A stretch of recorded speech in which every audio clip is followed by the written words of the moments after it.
Hey folks, welcome to Bear Mountain today. This is part 2 of Bokashi. Today we're going to talk about how we treat the materials once they're fermented in the Bokashi bucket. So stay tuned. This is a long, very involved scientific thing.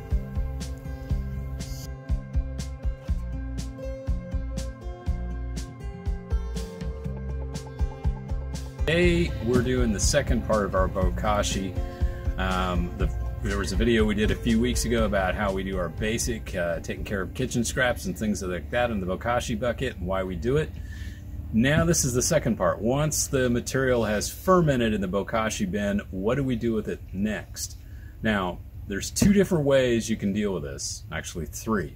People can either, one, bury it directly in their garden, dig a hole about a foot deep and then put the material into it, or they could put it into a compost pile that's an active compost pile. The stuff that comes out of the Bokashi bucket is fermented. In essence, it's pickled. So there's still a lot of nitrogens and proteins and things of that nature that may not have broken down. So in essence, it's a form of a green, if you were saying greens and browns and building a compost pile. So what we want to do is we want to get this material in a form that we can feed to our worms. So when it comes out of the Bokashi bucket, it's highly acidic and too acidic for worms at that point. And so it needs a period of aerobic digestion. So a way of saying that, what does that mean? That means it needs to be exposed to some of the same soil biology that microbes you'd have in your soil, or in decomposing leaf litter, or anywhere in a natural system where there's biology that is aerobically decomposing something. That's what we want to expose this Bokashi to. It's a passive way of dealing with it. We don't have to turn this, and we don't have to sit there and add additional water and all that kind of stuff. What we need to do though is construct a bin that has good airflow to it so that air can get in and out. This is going to be what you would call a mesophilic or a slightly warming decomposition process, meaning that the material, once you mix it up, after about 3 or 4 days, will get to a temperature of maybe 70, 80, or 90 degrees tops. It does not get hot like a compost pile. And it takes about, depending on the time of year, wintertime, early spring, 3 or 4 weeks, summertime, maybe as little as 2 weeks for the material to get into a form that you could then feed to your worms. What we're using is a very simple thing. This is just a tote we bought from Home Depot. You could get one from Lowe's or any home center. This one's particularly made by a company called Husky. It's UV resistant, so it can stay outside where it needs to be, which is behind our greenhouse. And it's got a locking lid on it to prevent anything from getting into it. What we are going to do though, we have to make certain that we get airflow into the bin the best we can, and it's going to be a real simple process. What we're going to do is we're going to drill just a line of 3/8 inch holes all the way around about an inch or so from the top, and that will allow airflow in. This is a 35-gallon container that we're using to dump 5-gallon Bokashi buckets into. So the digestion process would be 1 bucket going through the process at a time. So you wouldn't take this bin and dump in two or three 5-gallon buckets of Bokashi, because the way we put this together, we'll show a little bit here in the video, is you need to have a high carbon ratio in here because, again, the Bokashi material is green. So we're using our handy dandy cordless DeWalt drill, got a 3/8 inch bit in it, and we're simply going to go around and drill holes.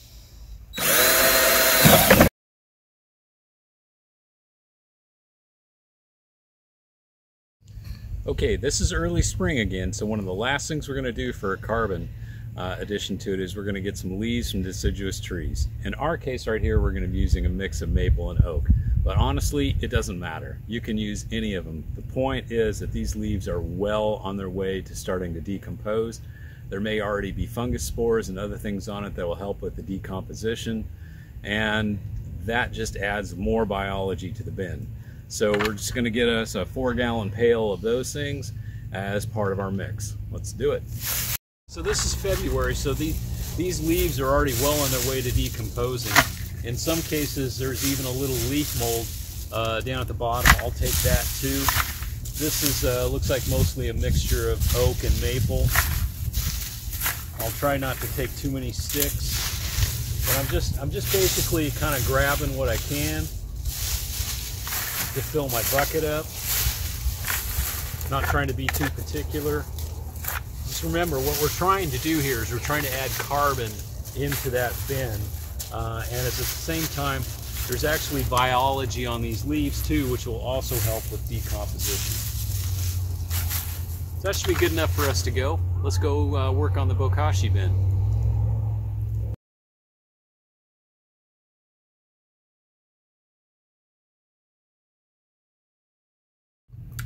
Okay, talked a little bit about what we're trying to accomplish with a high carbon bin so that we get a low fired aerobic process of taking the Bokashi ferment and getting the acidic level down and getting it into a form that the worms can use.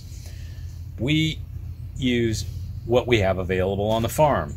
Okay, it may be different for you. Maybe if you're living in an apartment building, it's going to be absolutely totally different. But here are some of the things that we use for carbon.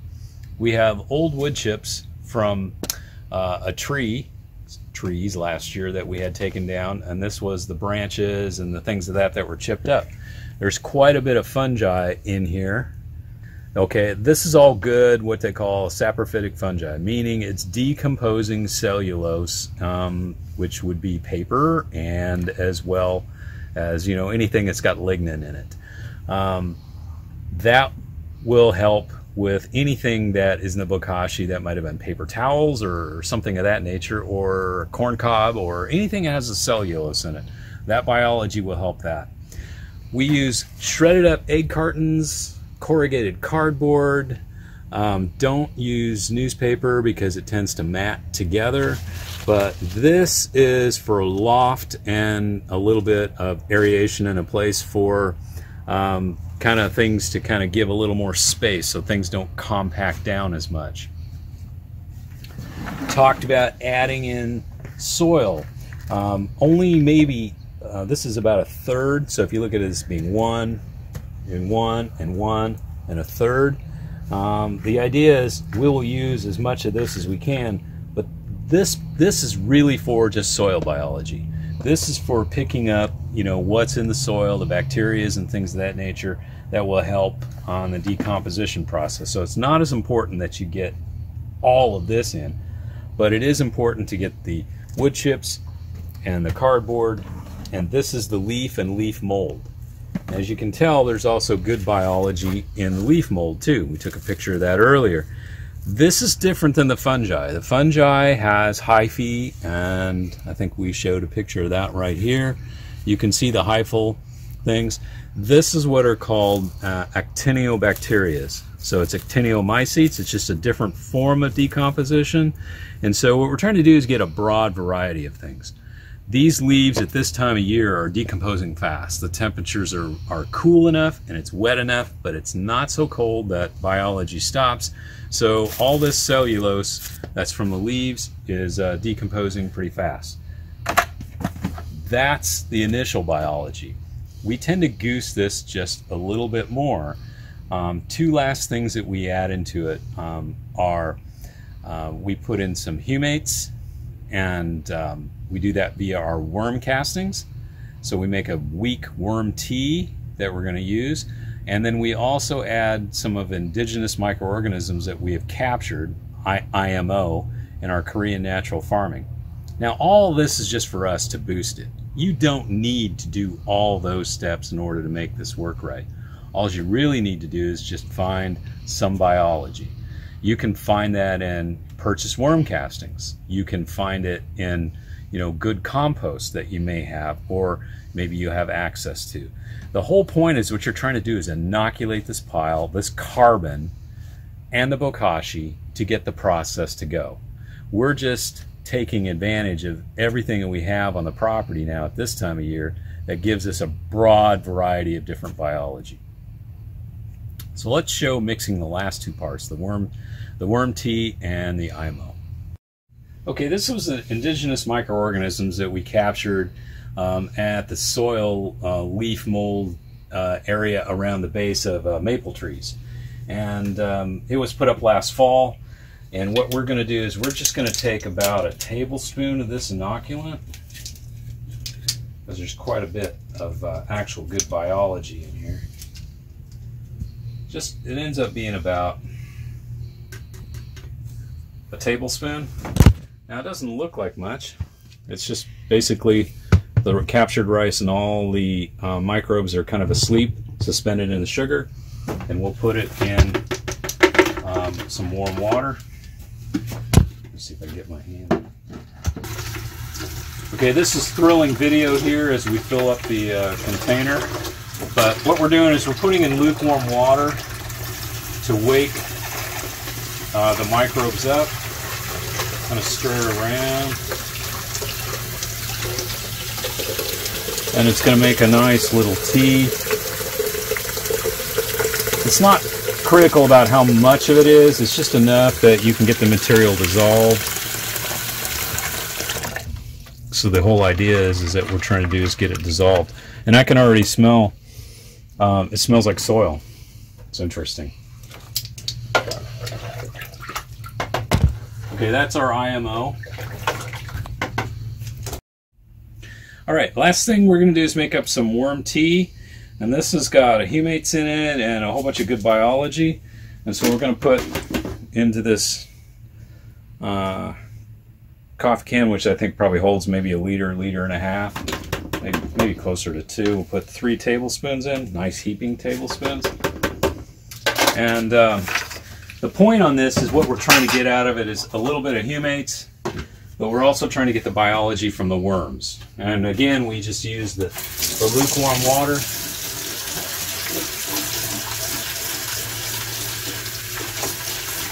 And basically I'm putting enough in here to kind of get it dissolved.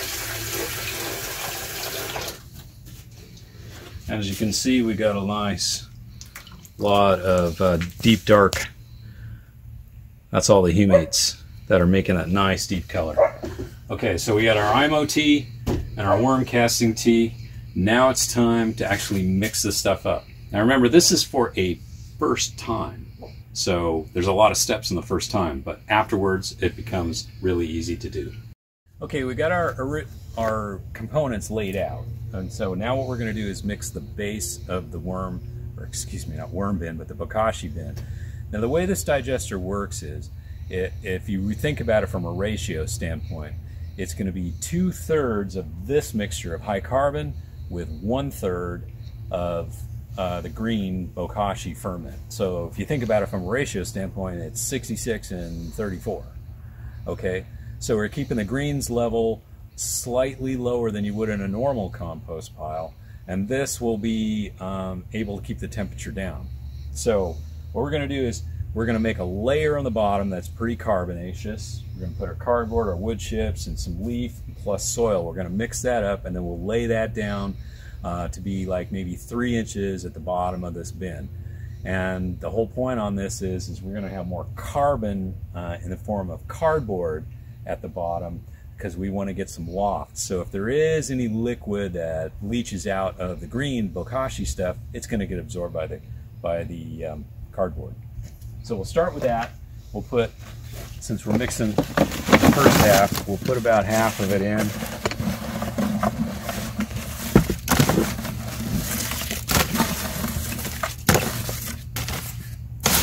Okay, that's roughly maybe half.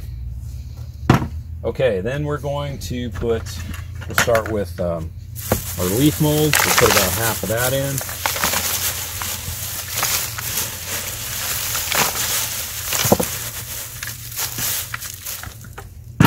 And then our wood chips, we'll put about half of that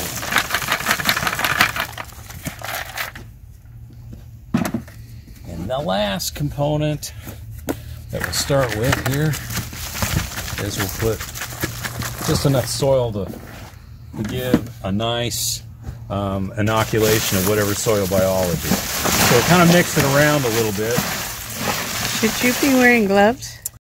You may want to wear gloves, you don't have to. I mean, all this stuff is pretty natural, but if you have allergies, or maybe you just don't want it on your skin because it oogies you out, you know, these type of gloves, which are just typical latex or nitrile gloves, you can get these, or you can use kitchen gloves, whatever makes sense. The base material here has moisture in it. Sometimes if you're doing it, depending on the time of year, if everything is really dry, it might be dusty, and maybe you'd want to, you know, have a dust mask if you want to. But there's nothing really coming off of this at this point. And so what we're trying to do is just kind of get an even mix, get the soil kind of spread around in here, and with the leaf mold and the carbon. And the whole thing is, even though these things aren't very big, the cardboard doesn't have to be shredded down to nothing.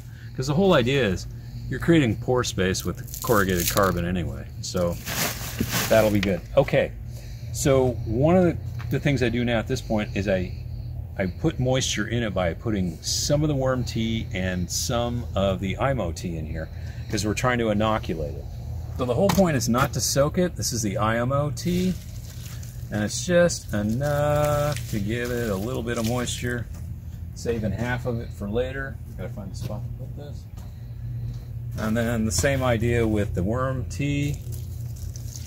What we're doing here is we're inoculating things. So if you got to think about it from this standpoint, it's not that you're trying to soak it, it's that you're just trying to expose it to the biology that's in there.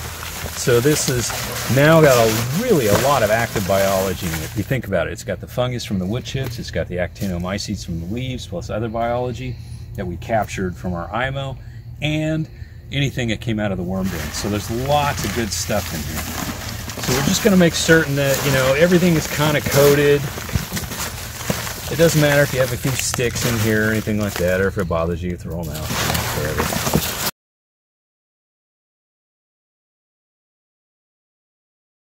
Okay, we got our bin, we mixed up the base material, so what we're going to do is just put the material on the bottom, and then we're going to make certain that we kind of spread it around as even as possible. So what we ended up here with is a lot of biology, high carbon, and a bit of loft from the cardboard, 2 inches on the bottom. We're now ready to begin the mix of the second phase, which is getting the Bokashi out, getting it kind of stirred up to get a little air in it, and applying it in the bin. So let's go get the Bokashi bucket. And we are ready now to remove this. We checked it a bit ago. There's still a little bit of leachate down at the bottom, but it's mostly not much, which means most of the material has already gone through the pickling process. So we'll just set that aside for use later. This is the moment that everybody goes, what's it going to smell like? And it depends. It depends on what you put in it. Mostly it's going to smell vinegary, pickly, or maybe even very low odor itself, because you remember we put a lot of lactobacillus in this as time went on. These gamma seal lids are great. I don't smell anything at this point. I'm standing back. You're standing back. Okay, we do have a little bit of Actinomycetes at the top. It smells pickled. This was radish leaves and pistachio shells and all kinds of stuff. So we'll just dump out what we got here. Yeah, it smells a bit pickly now. I think we're eating too many pistachios. Yeah, we're definitely eating too many pistachios. So this is the base. We had newspaper at the bottom. It's kind of pickled. I don't smell pickles. Smells a little vinegary this time. Oh, there it is. Yeah, it's kind of like a strong, funky... Pickled coffee. Pickled coffee. It's different. It smells like... And you can tell we use a lot of paper towels, and there's a pork chop bone. It's No smell. It smells really pickled. smells like pickled coffee. I don't smell, pistachios or the paper. I just smell a vinegar coffee smell. So we're just kind of mixing this stuff up, and here's an old pork chop bone. It smells pickled. Pickled pork chop bones. So all this stuff can go in the bin itself. I'm just kind of like loosening it up. Okay. So now that we got this stuff, Maybe we should use less paper towels? yeah, well, evidently there was a lot of paper towels in this particular one. I'm not sure exactly why, but yeah, that was a lot of paper towels. We should probably curb that a little bit. Yeah, you'd think. And some Washcloths, reusable. Yeah, no, there's all kinds of, like there's another pork chop bone. We like pork chops. We like pork chops. Pistachios, pork chops, and coffee. Now you know what we eat. Ugh. And that's kind of basically it. Okay, so what do? We got the material out. Do you smell anything, Aunt Denise, other than pickled? Does it smell putrefied? No. No. It just smells, like I said, I smell coffee. Not good coffee, but I smell Pickled coffee. and a vinegary fragrance. Yeah, that's it. So that's what the LAB did. Okay, so what do?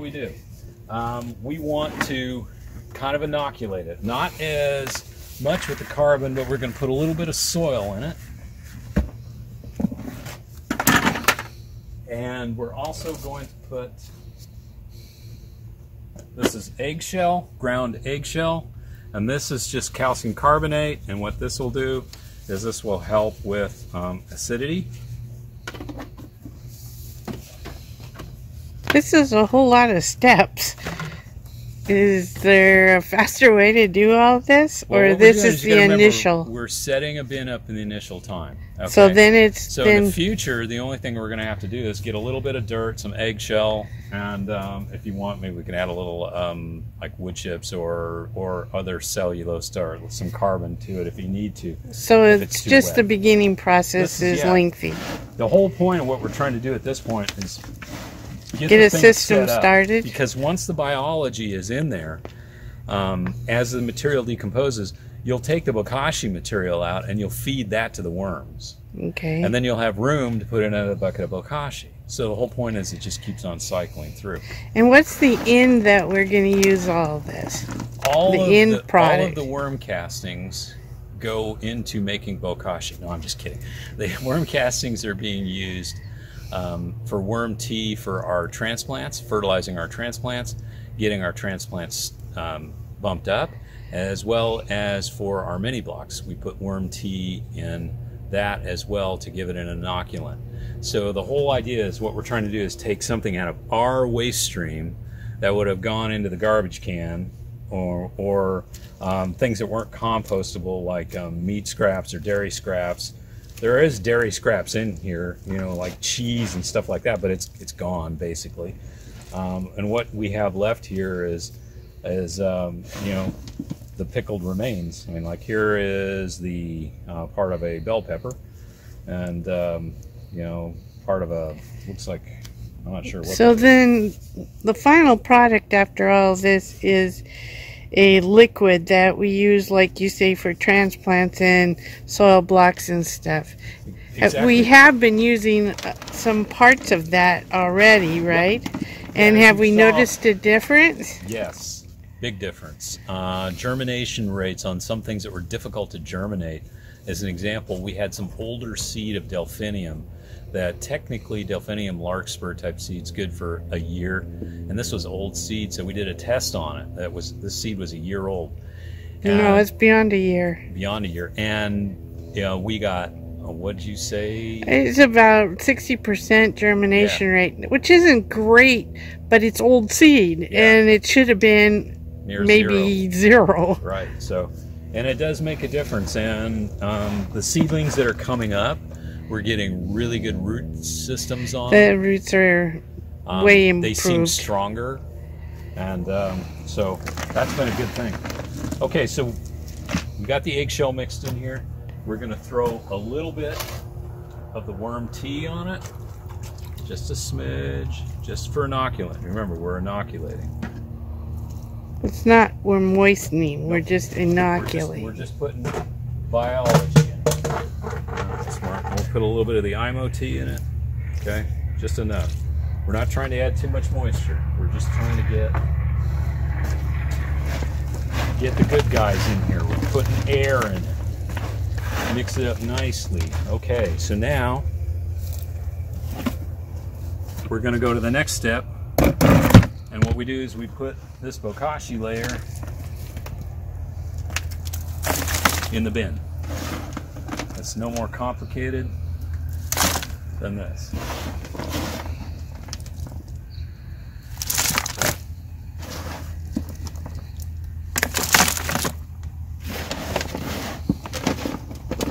Okay, I've got about half of it in at this point. Now what I'm going to do is I'm going to cheat a little bit. I'm going to throw some wood chips on top just to kind of give it, you know, so it isn't one big layer. Are we making lasagna? Yeah, it's kind of a lasagna approach. Throw a little bit of cardboard in here. Kind of, again, try to get it, you know, a little bit of cheese layer. Place to hide.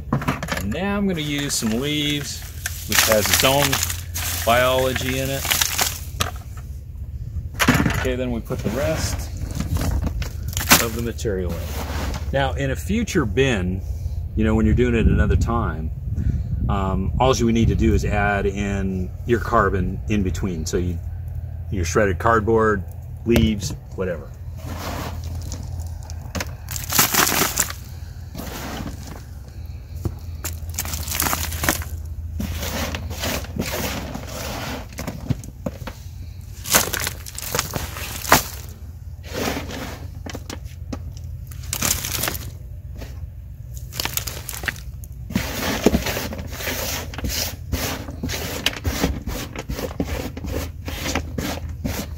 Alright, let's put the last of this bad boy in.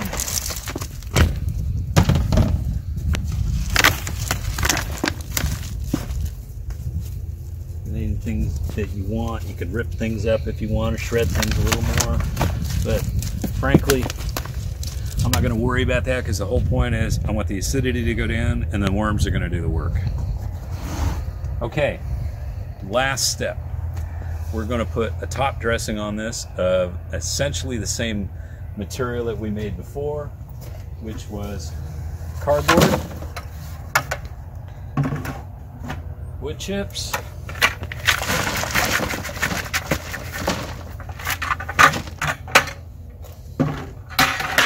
leaf,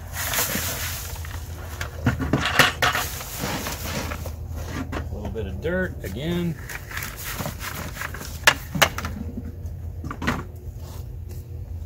the worm tea, the rest of it, some more IMO. Looks like I got a little extra left, so I'll just throw it in the bin. And we're going to mix this material up.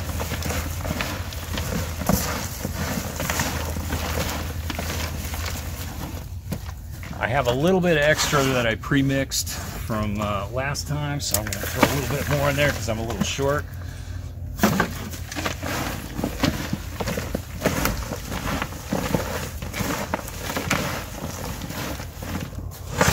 And then we just throw this bad boy in there, which gives us about the same layer of coverage. And then as a last step, I just throw a layer of leaves over the top. And that's just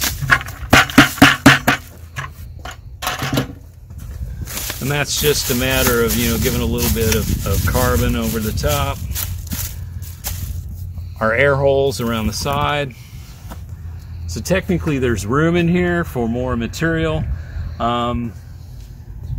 You got to use your judgment. Yeah, really, you don't want to go much below or get too close to the air holes, and you don't want to get too much weight in here at any one time, because what'll happen is the bottom layers are going to compress down, and you may end up with anaerobic conditions. There's no drain holes poked in the bottom of these, so this is a contained unit. So the whole idea is we're putting so much dry carbon in here that any moisture we add with the worm teas or the IMO tea or anything like that, plus the material itself, is going to be absorbed by the carbon. Okay, we've got the bin in place behind the greenhouse. This is our first bin. It's been about 3 weeks, and we'll check that out in a minute. Just wanted to show you again what's on the inside. We got the leaf cover on the top. There is some cardboard laying around. This is right now at ambient temperature, which is probably about 55 degrees. And we'll use a compost thermometer and check it on a daily basis to make certain that nothing's going on that's like off-gassing or anything like that smells kind of funky. Right now there's no odor to it. Isn't that correct? Yes. Yes. Okay, no odor. And you can't smell any odors back here, and there's one here. It's been going for 3 weeks. So this thing, you don't need to do anything more to it now. It just does its thing. In 3 weeks you can start to use it. So let's take a look at a bin that's 3 weeks old. Okay, this bin has been 3 weeks, and we have a lot of fungal activity in here. You can just see that some of the stuff is breaking down. This is all good for worms. It smells like soil almost. Well, it should, I guess, with all the stuff we put into it. But you can kind of see there's still some things like, here's a turkey bone. Look at all the fungal material growing on it. That's fine. We'll just continue to leave the bones in the bin. We won't put that in the worm bin. Eventually, we'll take the bones out and we'll make something for the garden with it. So, no odors. Ready to go to feed the worms. This is kind of a long, complicated video, but I hope it kind of explains, what we're trying to do here. And this is a cycling process. This material is ready to feed the worms, and this one's ongoing. We've got more Bokashi buckets that will cycle in every couple of weeks, and so we're going to be emptying the material out of this one, feeding the worms, and bringing in the next Bokashi bucket. It's just like a repetitive process.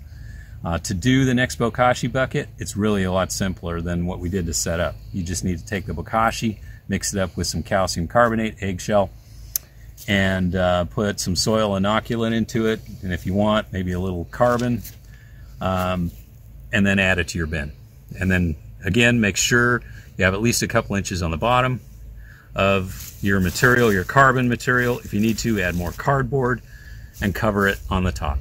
Set the bin. The bins lock, so nothing gets into these things, and since there are no smells, it does not attract animals. But even if it did, they can't get into it. So if you have any questions, be sure to put them down below. We'll try to get back to you and answer them. And I hope this kind of gives you a good idea of how the Bokashi system works and what we're doing with it.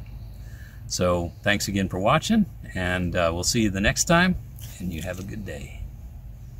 Bye.